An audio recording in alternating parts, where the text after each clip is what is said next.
Hey everybody, welcome to Empty Nesters. I'm Jill Whelan. And I'm LEAH Mangum. And today we have such a good friend of mine. We've been friends for years.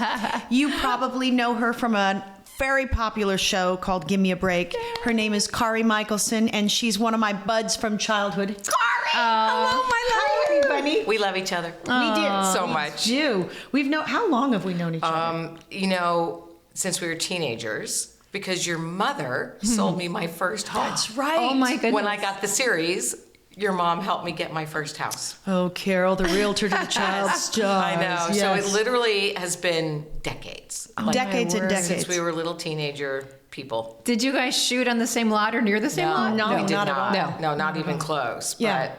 But well, KARI was the hot teenager, like you were. She was. She was. She was. I loved that show. It's my favorite show. Teenager. Absolutely, yeah. I was not the hot teenager, but it's okay. No, I wasn't. I was most adorable. You were absolutely wonderful, adorable. fabulous. I didn't have any game. Listen, I didn't pressure because the call of my show went out as a Brooke Shields lookalike, which I looked nothing like that. Oh, They should have had Claudia. Well, the funny thing is, it was between me and Christian Alfonso, who ended up on Days of Our Lives. Wow. But Christian had really not a lot of acting experience at the time, although she looked just like Brooke at the time. Mm-hmm. So they gave me the role because I had the acting chops, and then they put her on Days of Our Lives. I'm shocked that Claudia Wells did not go up for that part. Do you remember Claudia Wells? Yes, but Claudia was younger. She's, I think, a couple years younger than me. Okay. Maybe that would be, you know who was up for it? Was Helen Hunt. Oh, really? And Helen Hunt was on my first series. Oh, was she really? Yeah. So I had lost like 3 movies of the week to Helen just recently.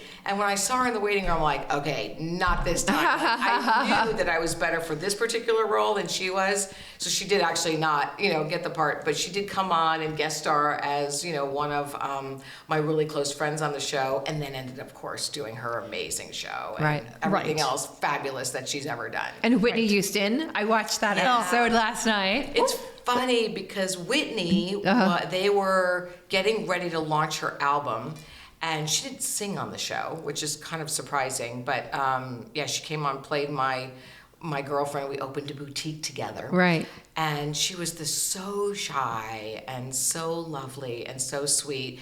Like literally almost never talked. Like, wow. I mean, she was so quiet the whole week. Because, we rehearsed for 4 days and then we shoot one as opposed to your show, which was filmed. Right. And then like a year later, it was the American Music Awards, and she'd won like everything. And I was remember there, that. and I went backstage, and she's all glammed up in the whole thing, and I'm like, I'm so excited for you. She goes, I know, I can't believe it. But it was, she had shifted from this little mouse, quiet, very reserved person to this like superstar, amazing icon to an icon. Yeah, like overnight. Yeah, absolutely, it was incredible. That's amazing. So I just want people to know that you, speaking of shifting to something else fabulous, you are now hosting an incredible show called In the Spotlight, and you've interviewed a ton of icons. Yeah, I was really, like, after my show, and for you guys that don't know, but like when you're on a TV series, it all seems very glamorous, but there's unglamorous parts about the entertainment business. And yeah, like when your show ends. Yeah. Well, and for me, at my age at the time, and for you, I'm sure you went through this too, like every part I was getting offered for movie roles, it required nudity. You had to strip down. Right. And that just wasn't my thing. But in all the good roles, that's what it required. And I was getting so frustrated by that. Because it's like if you don't take your clothes off, you can't get this lead role. And so I got offered to host this show In the Spotlight back then. And I had never done broadcasting, but I'd been interviewed a bunch of times. So I started, my first interview was with Martin Sheen. Oh. And he was dedicating a wing of a rehab facility. And it was during the time when Charlie was really struggling with everything. And so I think as a dad, he, his PR people gave me 5 minutes, our producers. We sat down, we started to talk. And we just got into this most amazing conversation. And he stayed with me for like 30 minutes. Oh, wow. He's so lovely. He's Very so sweet. lovely. Just a nice man. And I realized, I thought, you know what he just said is going to change people's lives. And I felt like as a broadcaster being on the other side, that I could bring things out of people. And then I interviewed John Travolta and, Jim Belushi and Larry Hagman and all these people. The show ended after a number of years, and then I went off and did a whole bunch of other things. But then after the pandemic, I had always thought about bringing the show back, but not just as a host. So I went to ABC, and I thought it was going to be this big dramatic pitch, and it was going to take years. And literally in the first meeting, they're like, we don't have anything like this. We would love to have this back on the air. And they gave me this amazing time slot, like in prime time, daytime, prime time, right before GMA3. And within a year, we were on the air. We're in our second season now. Congratulations. So it's been amazing. It's been so William much Shatner, fun. you've said so many wonderful guests. Your interviews are just Shatner I fabulous. just interviewed recently. Oh my gosh, for anybody out there who's like feeling tired and you're like 40, 50, 60, 92. Oh my gosh. And he's so full of fire and enthusiasm, and it was so inspirational. He drives in the neighborhood. I still see him driving in a convertible. Yeah, it's amazing. And it was so much fun.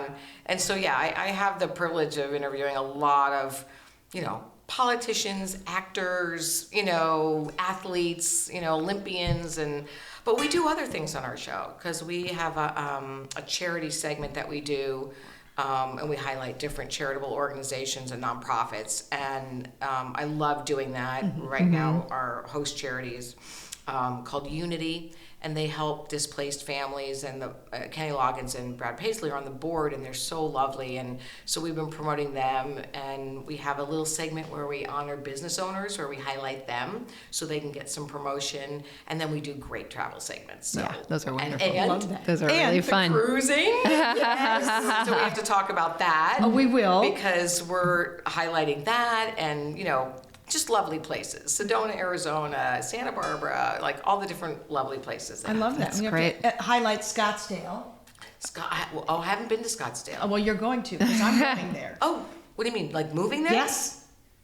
Yes. Stop. Well, I mean, we still have a house here. You're going to make me But- cry? Why are you doing this? I know. Why It's are a we big moving change. to Scottsdale? Our eldest son lives there with his wife and 5 kids. My right. husband's sister is Of there. course. My youngest, who just graduated high school last summer, Oh, I know. is going to college in Arizona. Where? So Oh, you know what I he's, mean. but he's going there. Good. And he's going to major in game design, so that's super fun. Really? But yeah, and so it's just, my husband's been with my family for so long. It's kind of his turn, and we'll have the house here, and my parents are here, so we'll have our toe here, and I'll be here every 6 weeks anyway, so it'll all be fine. All right. But let's talk about Nick, because Nick is your son. Yes. He's doing his first year at college. Yes, he's Just just finished. literally finishing it. Like tomorrow, he has 2 more finals, and then he's done with his. I can't believe his first year of college. And he's playing golf, right? Yeah, so he And beautifully. it's crazy. He got an offer. He's on the men's golf team. He's playing D1 golf, which is a big deal, and my it's so goodness. hard. And Right. we're not golfers, and we didn't know at all. The recruiting process to become a professional athlete is such a thing. Right. Yeah. And we didn't really know the ins and outs of it, but it's a major, like, if anybody's ever got a kid who wants to play sports in college, it's a thing. It's a whole journey in itself. How old was it when he started playing? When So Nick he started started playing? playing he was in a private school in middle school, and they had a golf team, but he had gone to some camps. He was the quarterback of his football team Oh, for wow. many years, played baseball, played basketball. When I was on the road with Joe Montana and Terry Bradshaw, they took him under his wing because he wanted to be a professional quarterback, and it was amazing. But then he got started with the golf thing. And I bet you feel better about that as a mom, right? I can't imagine having a football because player. even like Terry, I mean, they've all had, like Terry's had, they didn't wear the helmets No, and the it's- things they that were happened to leather. them. Right, And yeah. Yeah, I mean, it definitely, I've had so many professional football players retired tell me, thank goodness he's playing golf. My right? husband would tell you that too, because my Yeah. husband was a He quarterback went as through well. it, yeah. And besides the Everything. traumatic brain injuries that can happen, it's everything else. It's your knees. My husband's shoulder will never be the same. Yeah. It's Yeah. all of that stuff. Well, and then you can play golf for years. Yeah. I mean, Phil Mickelson is still playing, and it's so great, and it's so beautiful. Great and so social peaceful. sport. And, I It's mean, wonderful. he's been to the most gorgeous. They flew to Hawaii this year for a tournament. Not bad. It was amazing. I know. Not bad for mom either. But yeah, so and like I told her with, her graduate, it's so traumatic.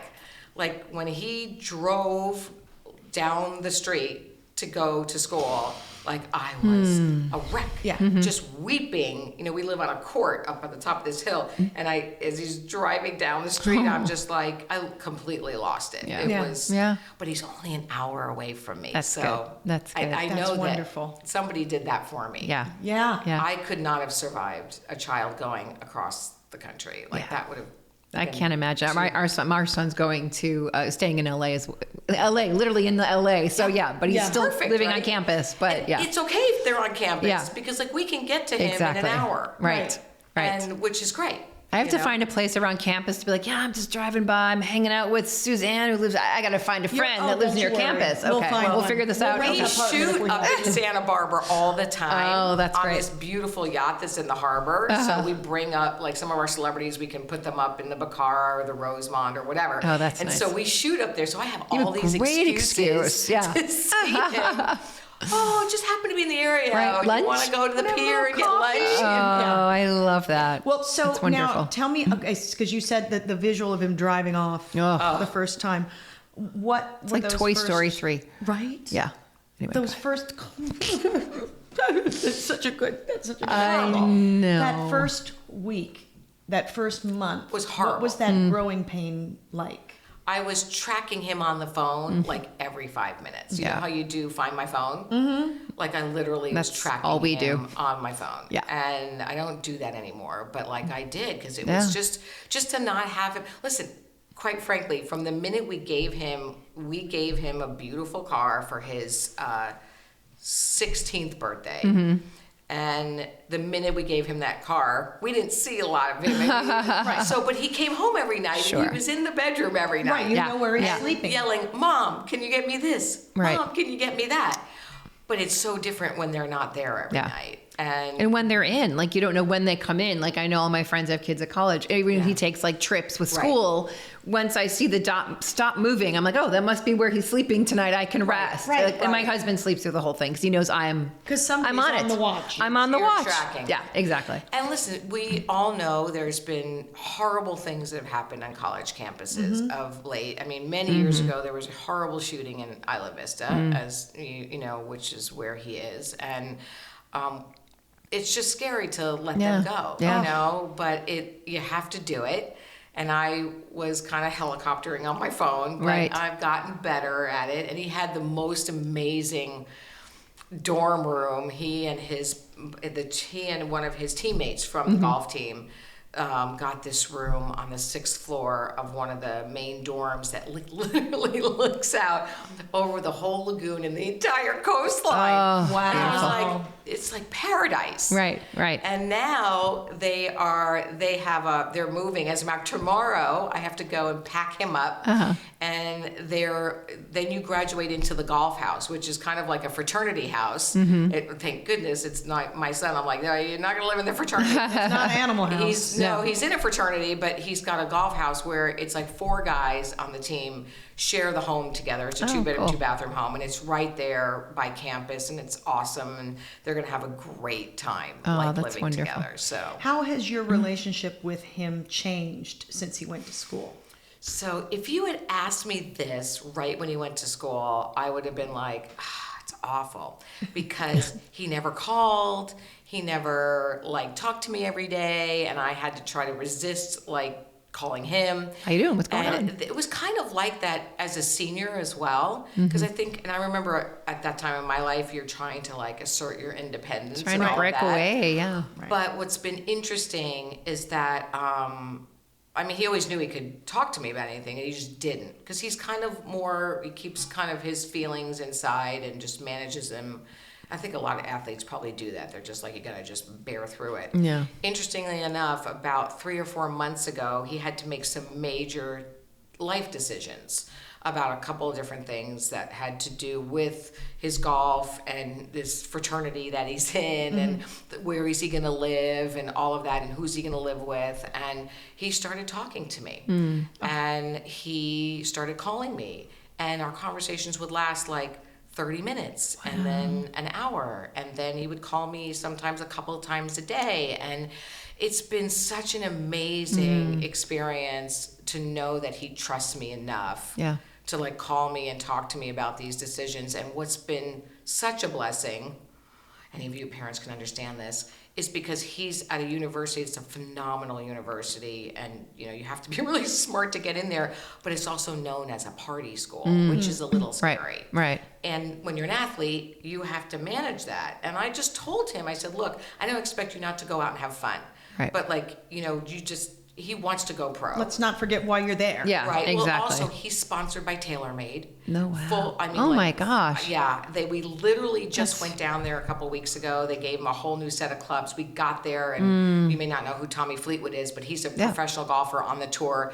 And it said, we walked in the door and it said, welcome, Nicola, you know, my son, and Tommy Fleetwood. And we walked in, and like then they took him to the locker room, and then there was Nick's name, Tiger Woods' name, Tommy's name, and this one other person. So they have this locker because they make Tiger's clubs, and they have a replica of all the clubs they made for Tiger. So they really made him feel like such a VIP. And they're basically saying, we're behind you. We believe in you. We think you have what it takes to go pro, right? Yeah. Wow. And that shifted him. So after that, like he said to me on the phone, and you guys will appreciate this as moms, he said, I got to be really careful about the influences I'm around. He goes, I don't want them to influence me. Yeah. Do you know what I mean? Because I can go, like, you could so easily go down the road of staying up all night. Right. And even though these kids are like 4.4, 4.5 GPAs, there is a lot of partying that goes in college. Right. Let's get real. It does, right? It's their first taste of independence. It's what they do. They're flexing that muscle, the whole thing. But he has purpose. He has purpose and a talent. That helps. Yeah. And huge. I said to him, because when I went to UCLA, I was a Delta Gamma at UCLA, and it was so much fun. And I was so glad that I was, because I did my freshman year. Actually, we went on strike. SAG went on strike. And I had taken a year off to get my acting career going. But then we were on strike, so I thought I'd been accepted to the university. I said, okay, I'm going to start. So I did, and I was I went in Rush, and I did the sorority thing. It was so much fun. And then I became a little sister to 3 fraternities, and that was fun. And then I got my series. And so what was amazing is I said, Nick, the Hollywood is such a crazy place. And she knows this, you know this, right? And all of a sudden you go from being an actor to being a celebrity, and then your life kind of changes because people look at you differently. They actually treat you like you've changed when they've changed. They think you're going to be different, but you're still the same normal person with all your frailties and faults. And I found it very comforting that I could leave the set and go down to UCLA and be with my sorority sisters and go to a party. And I said, Nick, I think that, like, you know, enjoying yourself and going and having fun is important for the balance, because it's very stressful he's a straight A student, to get the good grades, to keep that up, to play D1 golf. He's actually #1 on the team. Oh, like, amazing. In his freshman year, he got up there and he was #1 and #2 with one of the seniors, who's an amazing guy that he played with in high school and who's graduating tomorrow. But the pressure is intense. It's so intense, and golf is a very singular sport. Like, you can't rely on your teammate if you miss a shot or you miss the touchdown or whatever. It's like all on you. So I think it's been good. I said, you got to have some balance. And for me, I wasn't there all the time. I couldn't go to all the parties. I didn't live in the sorority. But to get away, and I really feel it's important for kids to have fun in college. Absolutely. You have to let You know that. what I'm saying? It's like just getting married and never dating more than one person. Right. That you need to have those life experiences. But I'm still just thinking about you as the mom, not being a golfer, having this kid who's just like a wonderkind. Like, that has to be so, like, I didn't even know my son was running track in middle school until the coach said, hey, are you going to come to the track meet today? And I was like, why would I go to the track meet? He's like, well, because your son is undefeated so far. And he went all through high school that way. He doesn't have Nick's experience in that kind of sport, as far as mega college stuff because Right. he'd burned out by then. But just Which watching, happens very commonly, right? and but just watching him do, where did that come from? Right. I don't get. So how is that for you? That has to be so surreal. Well, I'm so proud of him because the discipline that it takes to be an athlete even in high school. Yeah. I mean, it's intense. And he wasn't the best player in the beginning, but he did make the varsity team as a freshman. And what was so beautiful about that is in middle school, he got bullied really badly in 8th grade. And it wasn't, and this was his friends, and it was because he hadn't grown yet.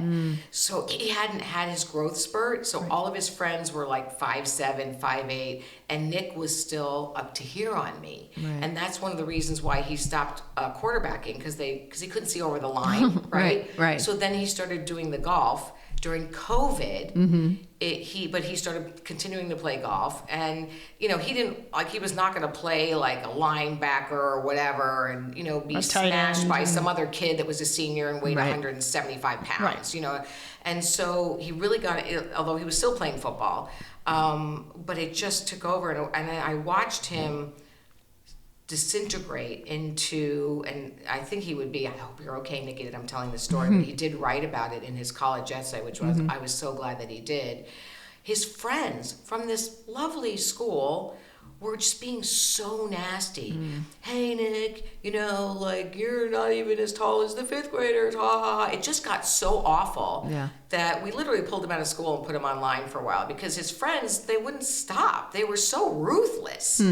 And it was really affecting him, Right. And affecting you too. Oh my gosh, it's horrible for your parents. My outgoing little kid, smiley, laughy person just become very withdrawn. And one day he even said, I don't even know if I want to even be here anymore. And that, now he wasn't suicidal, but just for him to even feel that. Mine said the same thing. Really? Same thing, yeah. And I immediately called a therapist and got him into therapy. Well, I see, we know this stuff, right? So I put him in a program. It was a group program. And interestingly enough, he went in for, I don't know, it was an outpatient thing for a couple of weeks. And there were kids in there that were really struggling. And they were cutting themselves. And some of them had attempted suicide. And I think when Nick was in there, he realized, wow, I don't want to be that person. Right. I mean, that's what I think is so powerful about group therapy for people when they're struggling, because you see other people that maybe are way worse off than you are. We gain perspective. Yeah, absolutely. And it really shifted him. And then COVID happened and he was at home. Right. And then, of course, he grew during that time. And when he went back to school, he had grown. Right. He was still on the varsity golf team, but now all of a sudden everything changed. Yeah. And so when you asked me that question, to go all the way back to the question you asked me 6 minutes ago, sorry, but to see him overcome that, and he was terrified to go back to high school. It was like he was anxious. But kids were better in high school. The counselors kept telling me they don't act so stupid like they do in middle school. Right. And they were great, and they respected him because he was a varsity golfer. And then he just got better and better. And then again, he was leading the golf team. Again, as a junior, he was one of the top people. And then as a senior, he was the top player on the team. He shot 6 under to take them to the CIF finals, you know what I mean? And was voted the best golfer. Listen to in the our golf county. vernacular coming out of your mouth. You may not have been a golfer, but you're a golfer now. I guess so. I have a question. Yeah. So, and he came back to you, which is so amazing. And as you say, there are those years, They don't. that sometimes it's the communication is difficult. I think for mothers and sons, especially, because they really are trying to find their way. And what was your mom? What did you do to make that happen? I just want to know. Yeah. Was there something? All of his life, he's had an open door policy to talk to us. Right. Now, his dad is a Brit, so if you guys know anything about the culture in England, Stiff upper lip. Yeah. they don't talk about anything. No. Right. And so even when we went through, whatever's gone on in his life, we've always had a family meeting. And so if anything ever happened or we had to talk to him about something or a dog was passing away or whatever, we've had conversations. And even though he may not have talked a lot, he always knew, that door was open. And so I just feel And I have shared things with him over the years, like when he was going through the bullying, I've shared things with him about my own life and the challenges that I faced. I had a very serious eating disorder that almost killed me during the time that I was on television. And I've shared a lot of my own personal struggles with him so that he would know, you know, that I am imperfect and I have problems. And so when he did start calling me this year to make this major decision, which mostly had to do with his concern about, you know, they say, I've told him many times, you're the sum total of the 5 people you spend the most time with. And that's a very famous quote from some very well-known people. And it's true. And they say that, you know, when you're trying to achieve things in your life, that people can either drag you down.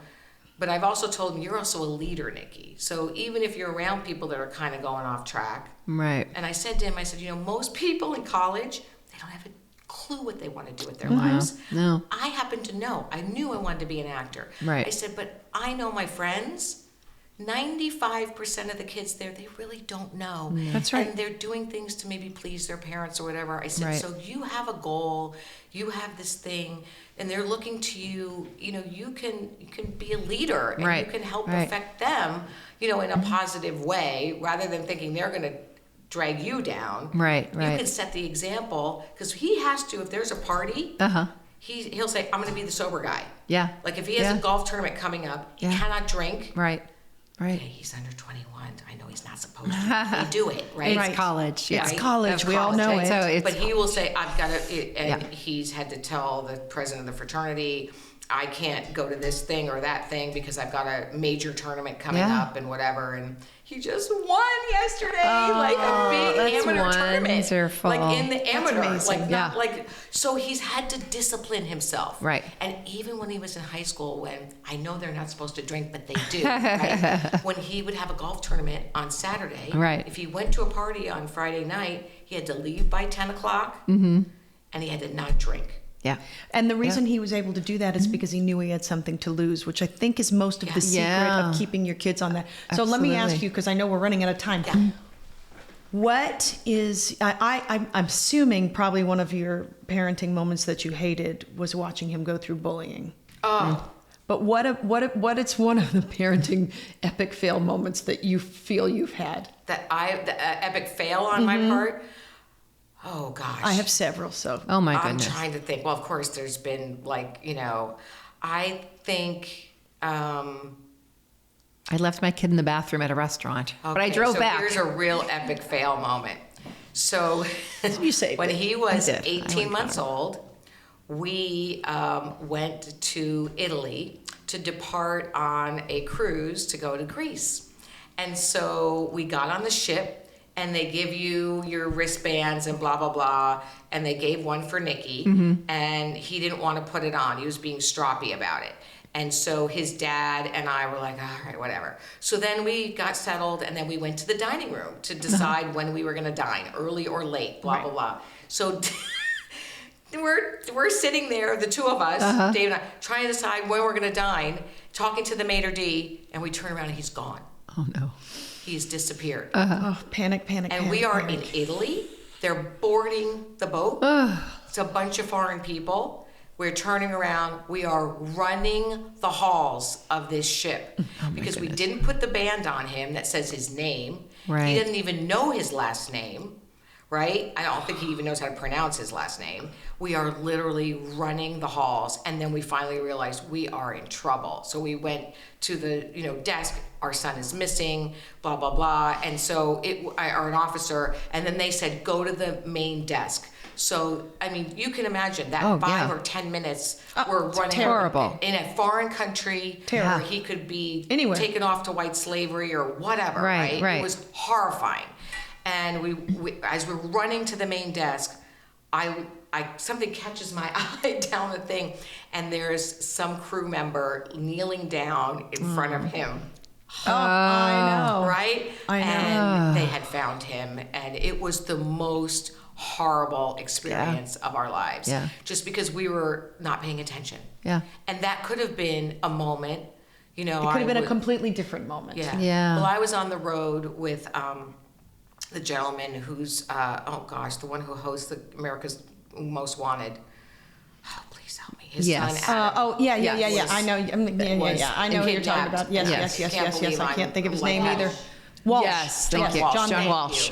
And I was on the road with John for about 5 years. And the very first time I had to introduce John in front of like 30,000 people, I had to say it, you know what I mean? You know, for those of you who know, he lost his son Adam, and Nikki was about the same age. And like that, the idea that you turn your head and you're not looking for 1 minute and your son is gone, and you know, and in a horrific way, that could have been us. It could have, but it wasn't. It wasn't. Exactly. And now your son is going to be He's a professional excelling. golfer. Phenomenal. And mommy's just going to be so proud. And even if he doesn't, and I've told him Well, in of these course, conversations, yeah. if you decide you don't want that life, because it's living out of a suitcase, traveling all over the world. Right. I mean, I told him, Nikki, you're going to be successful at whatever you do. He has thought about acting. I said, you know, whatever you do, you're going to be successful.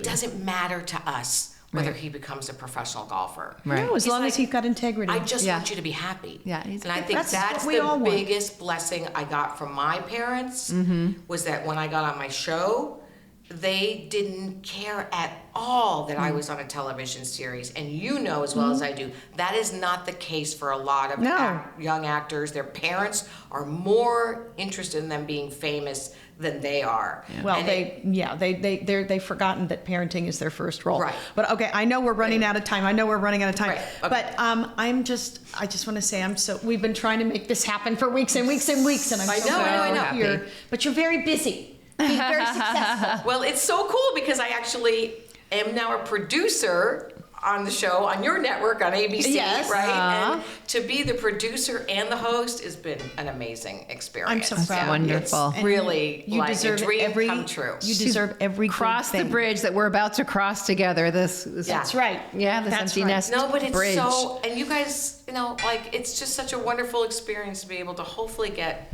some information out, like what you're doing here about parenting is so important, even when they're out of school. Yeah, absolutely. I know and family that my and parents still parented me when I was 30 years old. Oh yeah. No, my Right. mother still. My dad is still. yeah. And it wasn't until I was 29 that I went back and really talked to my parents. Yeah. You know what I mean? So, like, don't give up, you guys. If your kids aren't talking to you, like, hopefully, like, as They long come as back.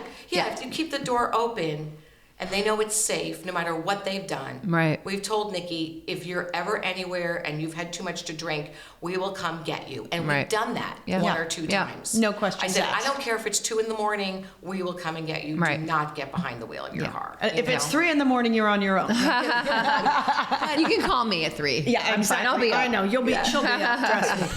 I love you. Thank you for I'm doing so this. excited for Thank you guys. you. This We are is so too. amazing, and congratulations. Thank you. And I'm going to be coming to Scottsdale now. You go. must come, and in the interim, you guys all have to watch In the Spotlight with my dear friend Kari Yes. Michelson on Yeah, ABC. that would be ABC. amazing. I know. I love you. Thank you. I love Wonderful. you too so much. Mwah. Mwah. Thank Next you. time. Bye.